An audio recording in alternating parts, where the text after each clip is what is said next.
밤의 기도의 마지막 날 오신 성도 여러분 진심으로 환영합니다. 우리 양옆에 분들 한번 인사해 볼까요? 함께함이 은혜입니다.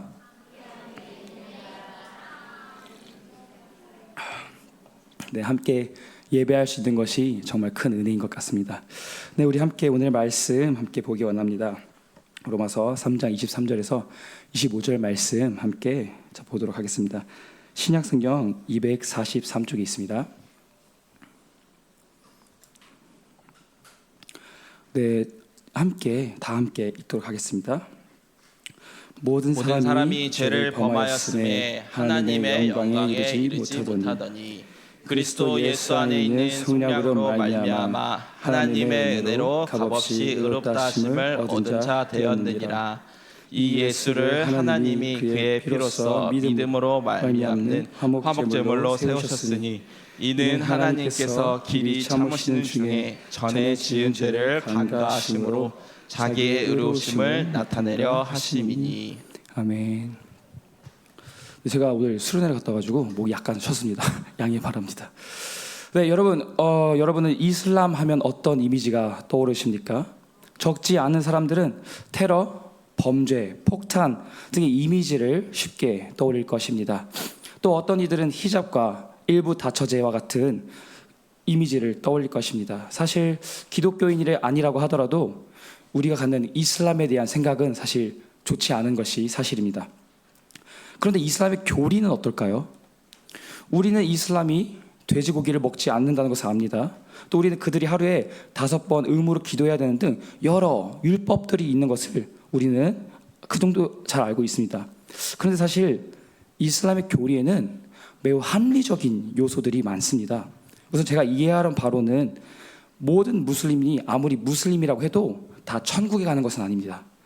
무슬림들은 율법을 지키며 선행을 쌓아야 천국에 갈 수 있다고 믿습니다.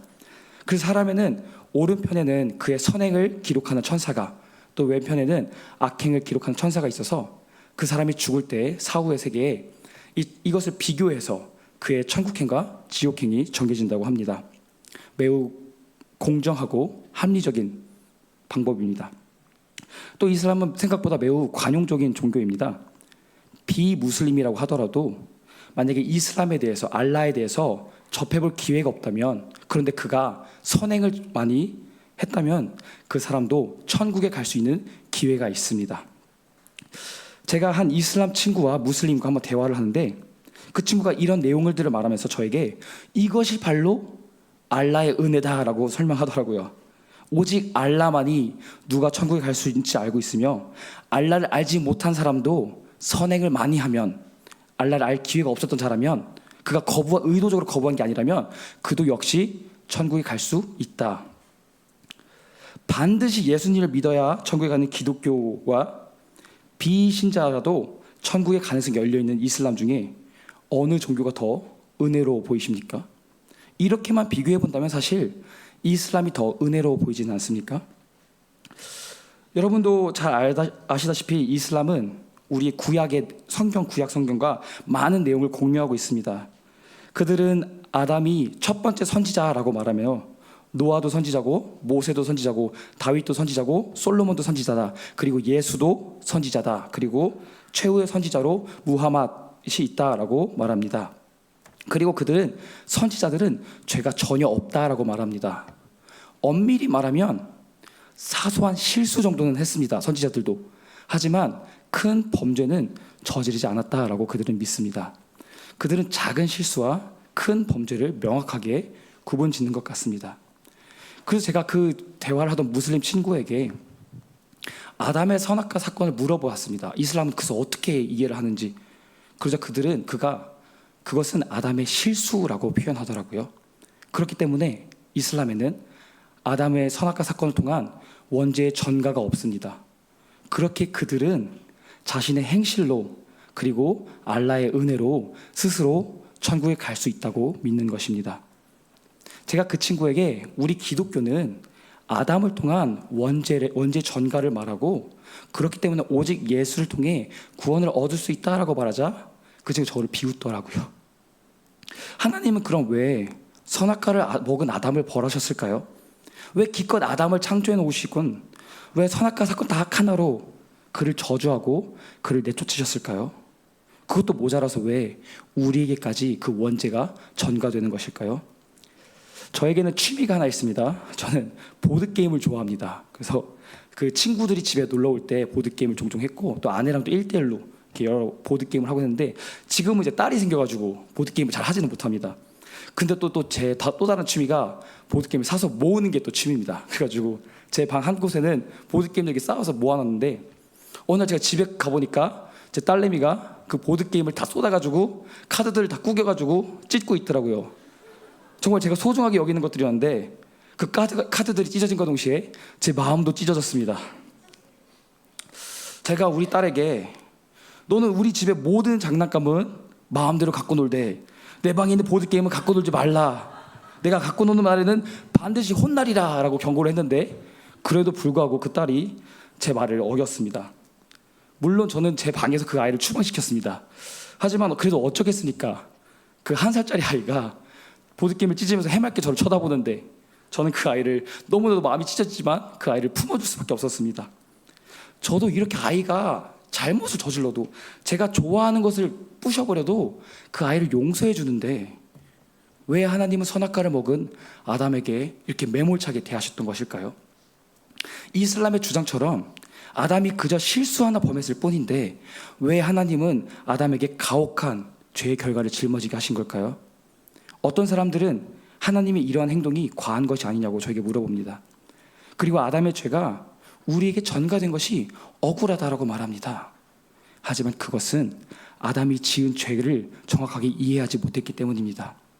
하나님은 사람을 하나님의 형상으로 창조하셨습니다. 즉 이 세상에서 사람은 하나님의 대리 통치자였습니다. 사람은 하나님의 형상으로서 사람이 있는 곳에는 하나님의 통치가 임한 것을 우리로서 보여주는 것이었습니다. 우리는 하나님의 통치권을 보여주는 그런 역할을 부여받은 자였습니다. 하나님은 사람을 매우 존귀한 자로 여겨주셨습니다. 그리고 하나님은 동상 중앙에 선악과를 심어 놓으셨습니다. 하나님은 사람에게 모든 과일을 허락하셨지만 단 하나 선악과는 허락하시지 않았습니다. 하나님은 선악과를 통해서 하나님의 주권을 사람에게 보여주신 것입니다. 아담은 하나님의 대리 통치자로 있었지만 그는 하나님은 아니었습니다.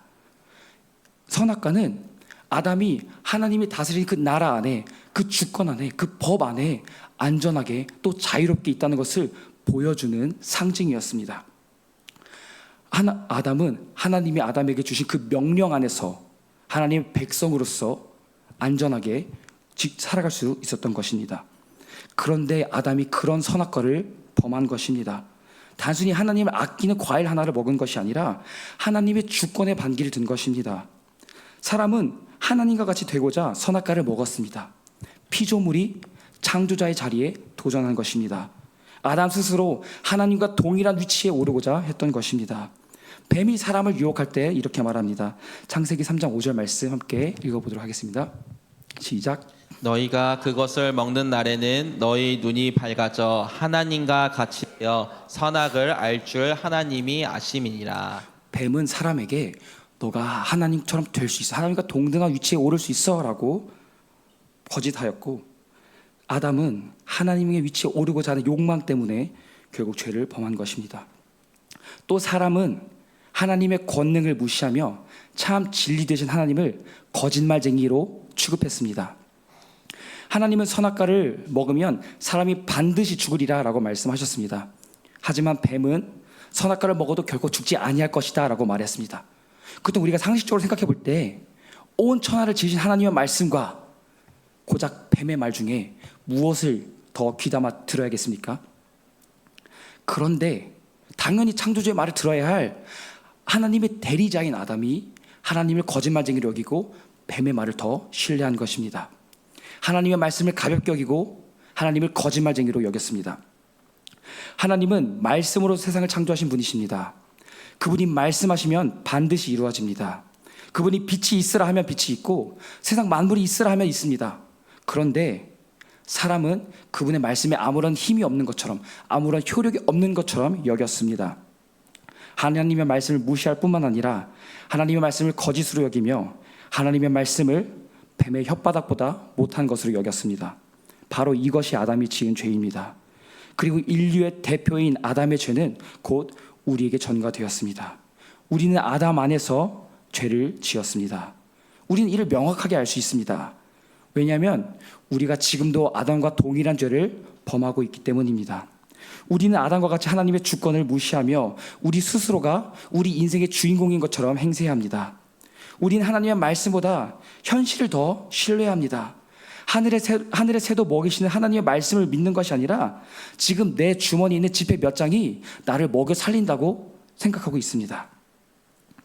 우리는 하나님께 반역하고 하나님의 전능하심을 부정하고 하나님의 말씀을 뱀보다 못한 것으로 여긴 죄인들입니다. 그렇기에 우리는 모두 죽어 마땅한 자들입니다. 하나님을 떠나서는 살아갈 수 없는 사람이 하나님을 스스로 거부했으니 이는 당연한 죄의 결과입니다.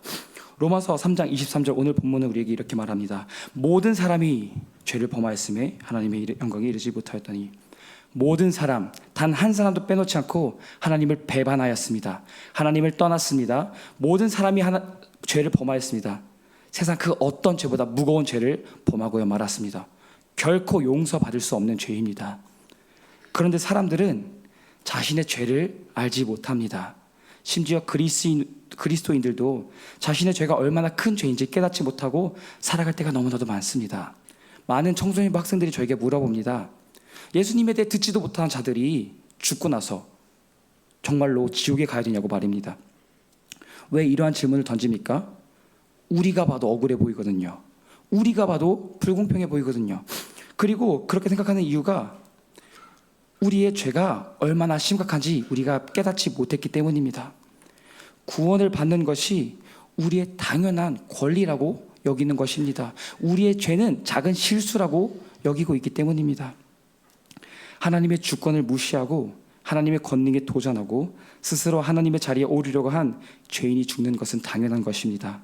하나님의 말씀을 고작 뱀의 말보다 못한 것으로 취급한 자가 죽는 것은 억울한 일이 아닙니다. 하지만 우리는 우리의 죄를 너무나도 축소하고 간과하여서 하나님의 정의와 공의를 의심할 때가 있습니다. 이것이 곧 죄의 성격이기 때문입니다. 아담이 죄를 범할 때 죄의 두 가지 성격이 드러납니다.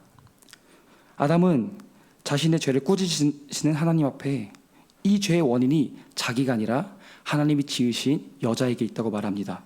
또 여자는 이 죄의 책임을 뱀에게 넘깁니다. 자신의 죄를 애써 부정하고 축소시킵니다.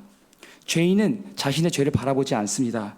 그저 자신을 더 나은 사람으로 꾸미고 자신의 죄를 변명할 뿐입니다. 이것이 바로 위선입니다. 이것이 바로 죄의 성격입니다. 그리고 우리는 위선으로 인해서 우리의 죄를 바라보지 못합니다. 제가 이번에 청소년부 아이들과 복음학교를 진행하면서 만달란트 빚진 자에 대한 비유를 설명했습니다. 아이들에게 설명하면서 만달란트가 지금 돈으로 약 10조라고 누가 하더라고요. 그래서 어떤 사람이 10조를 빚졌어 라고 하니까 그거 내들 불가능하다라고 말하더라고요. 어떻게 사람이 10조를 빚져요? 라고 말하더라고요. 그래서 제가 말했습니다. 이건 불가능한 일이 맞아. 근데 오늘 성경에 나오는 그 인물이 그 어려운 일을 해낸 사람이야. 그만큼 말도 안 되는 빚을, 감당할 수 없는 빚을 갖게 된 거야. 그런데 그 빚을 왕이 다 탕감해줬어. 근데 그 탕감받은 사람이 자신에게 100데나리온, 1000만 원 빚진 사람을 용서하지 못하고 그를 감옥에 갖다 넣은 거야. 그저 아이들이 막 어이없어 하더라고요. 아니 이게 어떻게 그럴 수 있냐고 저에게 말하더라고요. 그래서 제가 말했습니다. 그게 바로 우리의 모습이라고요. 우리는 우리의 죄를 너무나도 가볍게 여깁니다. 마치 우리는 하나님께 100만 원 빚진 자처럼 살아가고 있습니다.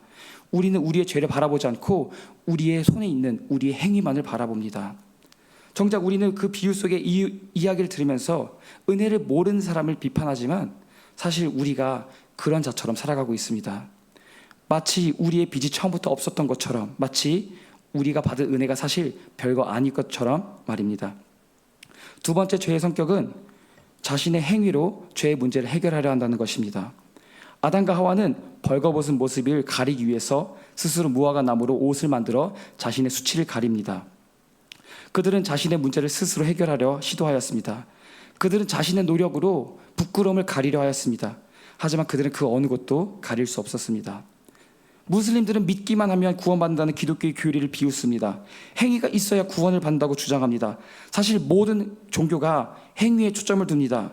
왜냐하면 그것이 죄의 속성이기 때문입니다. 죄는 계속해서 우리 스스로 할 수 있다고 말합니다.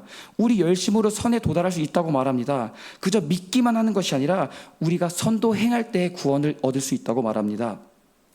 하나님 앞에 죄를 범한 아담은 하나님 앞에 용서받을 수 없는 죄를 범하고도 자신의 죄를 인정하지 않고 자신의 행동으로 이러한 것들을 극복하려 할 뿐이었습니다.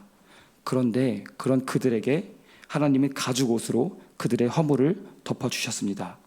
하나님을 욕되게 하며 하나님을 배신하고 심지어 자신의 죄를 온전히 인정하지 않는 그 사람들 향해서 하나님은 은혜를 베풀어 주셨습니다. 하나님은 여전히 사람들을 사랑하셨기 때문입니다. 그렇게 짐승을 희생시켜서 그 가죽으로 사람을 덮어주셨습니다.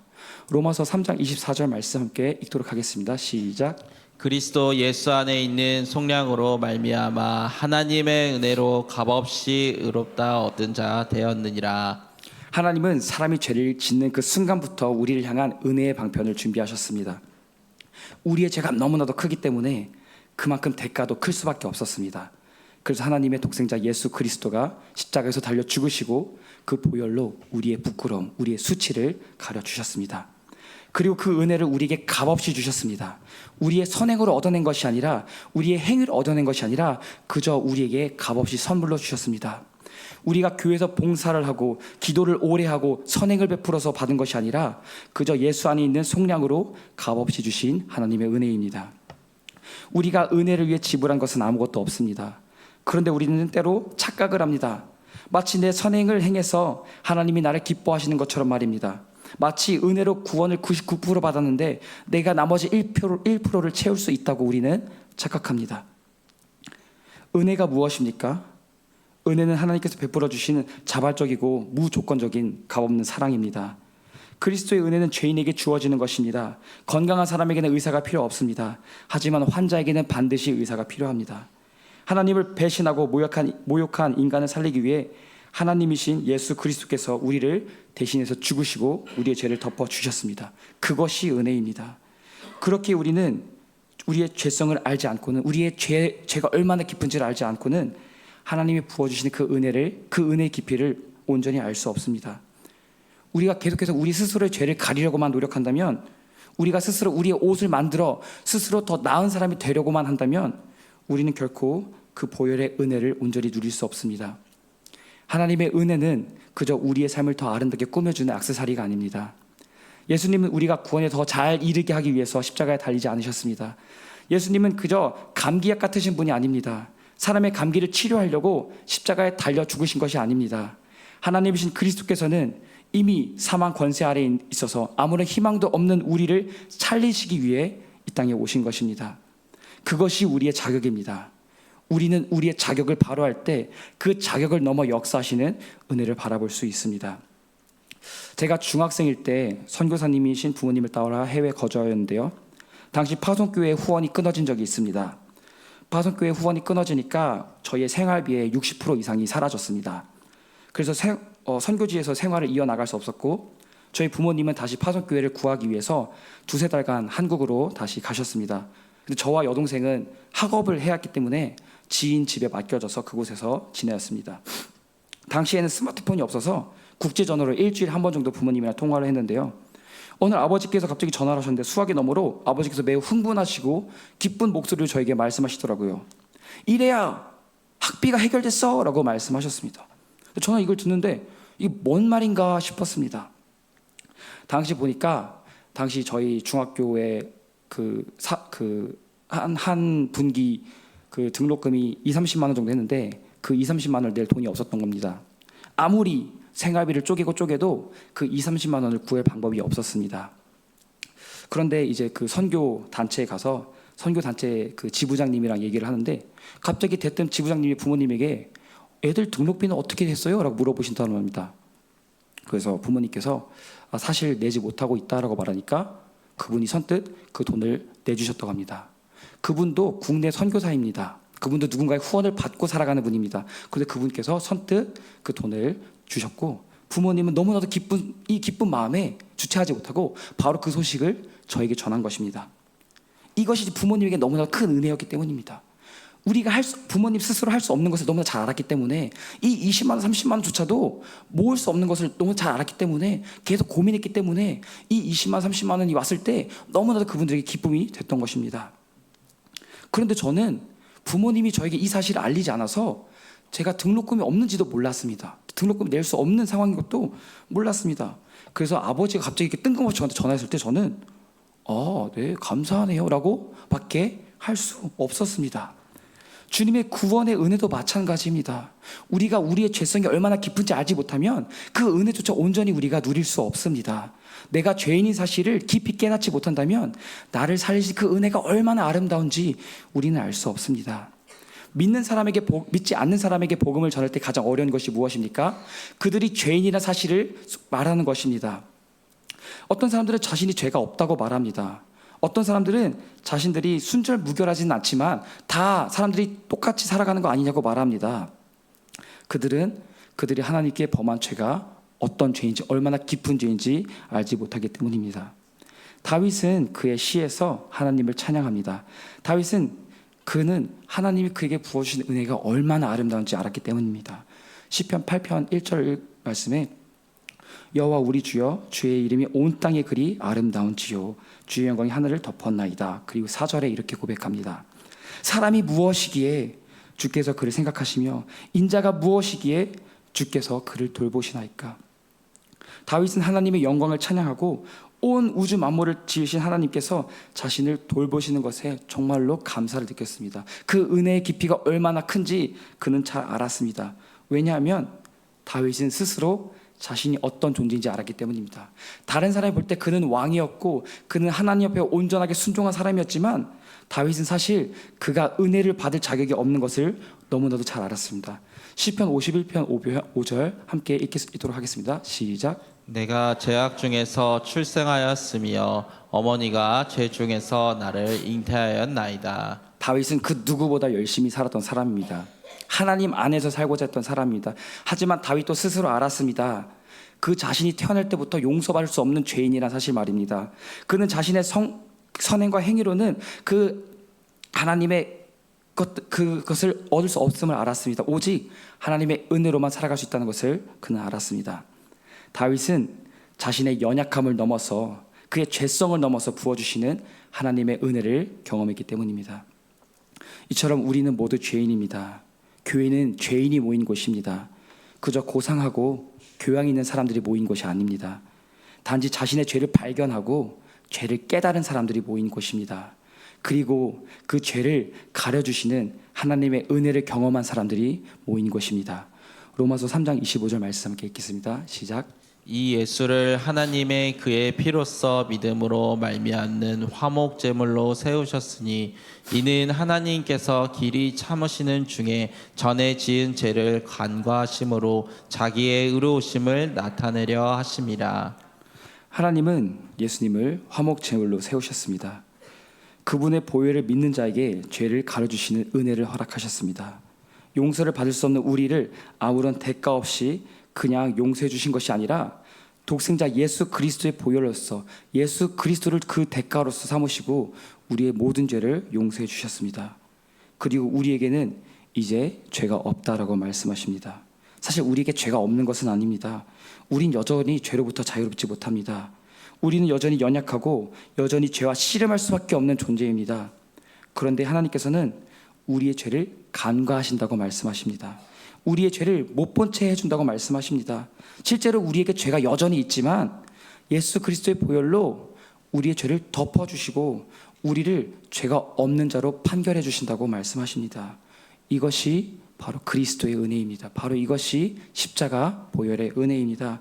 그리고 이것이 하나님의 사랑이고 이것이 하나님의 공의입니다. 하나님의 은혜는 이미 우리에게 충분히, 아니 과하도록 넘쳐나게 주어졌습니다. 우리가 알지 못하고 깨닫지 못하는 그 순간에도 하나님은 우리에게 놀라우신 은혜를 부어주셨습니다.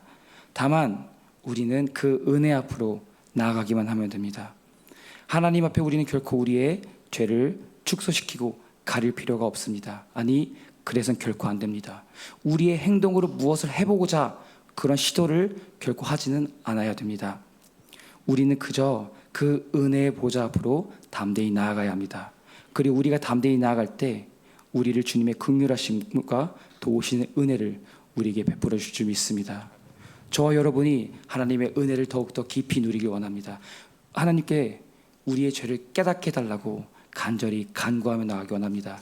우리가 간절히 구할 때 주님께서는 우리가 미처 깨닫지 알지 못했던 그 죄들을 깨닫라 알게 하실 것입니다. 그리고 더욱더 깊은 은혜로 우리를 채워주실 줄 믿습니다. 그리하여서 우리 교회 안에 또 우리 성도님들 안에 하나님의 은혜가 넘쳐흐르길 간절히 소망합니다. 기도하겠습니다. 하나님, 너무